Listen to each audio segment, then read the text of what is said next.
குருவே சரணம். ரகசிய உறவு வைக்கும் குடும்ப பெண்கள். இப்போ திருமணம் என்பது ஒரு புனிதமான ஒரு விஷயம். அந்த காலத்திலேருந்து இன்னைக்கு வரலையும் நம்மளுடைய தமிழ் குடும்பங்கள் கணவன் மனைவி அப்படிங்கிற அன்பு பாசம் நம்பிக்கையோட சந்தோஷமாக வாழ்ந்துக்கிட்டு இருக்காங்க. பெண்களும் ரொம்ப கண்ணியத்தோடு வாழ்ந்துக்கிட்டு இருக்காங்க. அதில் எந்த மாற்றமும் இல்லை. சில பெண்கள் கிரகத்தின் காரணம் உண்மையிலே நல்ல பெண்கள், ஆனால் கிரகத்தினுடைய தாக்கத்தின் காரணமாக கணவனுக்கு தெரியாமல் சில ரகசிய உறவு வச்சுருப்பாங்க. அந்த உறவு என்ன ஆகும், நாளுக்கு நாள் ரொம்ப பிரச்சனைகளாகி கணவனுக்கு தெரிய வரும்பொழுது இவர்களுடைய கணவன் மனைவி உறவில் விரிசல் வரும், பிரச்சனை வரும், டைவர்ஸ் ஆகும், நிறைய சிக்கல்கள் வரும். இந்த பெண்ணுக்கு நிம்மதி கெட்டு போகும். அதனால் அதற்குரிய பரிகாரங்கள் இருக்குது. எந்த கிரகம் 3ஆம் இடம் அதிபதியும் 12ஆம் அதிபதியினுடைய தொடர்புகளை பற்றி அதுதான் காரணம். அதை சரி பண்ணி எந்த கிரகம் அங்கே தாக்கத்து இருக்க அதை சாந்தி பண்ணி அதற்குரிய பரிகாரங்கள் பண்ணிட்டா அவங்க அதை அறியாமலே அந்த உறவிலிருந்து வெளியில் வந்துடுவாங்க. அந்த உறவிலிருந்து இவங்களே வெளியில் வந்துடுவாங்க.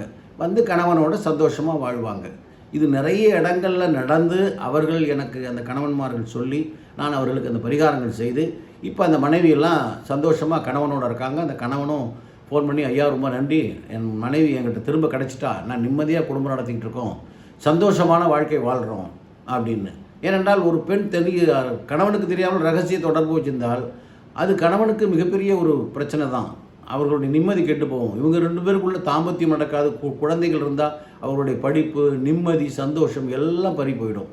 அதனால் அப்படிப்பட்ட உங்களுக்கு சந்தேகம் இருந்து என்னுடைய மனைவி ஏதோ தொடர்பில் இருக்காங்க, செல்ஃபோனில் தவறாக பேசுகிறாங்க அப்படின்னா என்னை தொடர்பு கொள்ளுங்கள். அதற்குரிய பரிகாரம் சொல்கிறேன். அந்த பரிகாரத்தை செய்து அதிலிருந்து அதை விடுவித்து நல்ல வீட்டில் சந்தோஷமாக கணவன் மனைவி வாழணும். சரிங்களா?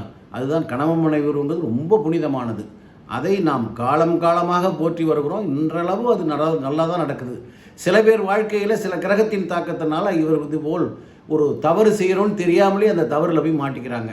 அதிலிருந்து அவர்களை விடுபட செய்யலாம். சரிங்களா? சப்ஸ்கிரைப் பண்ணுங்கள். வணக்கம்.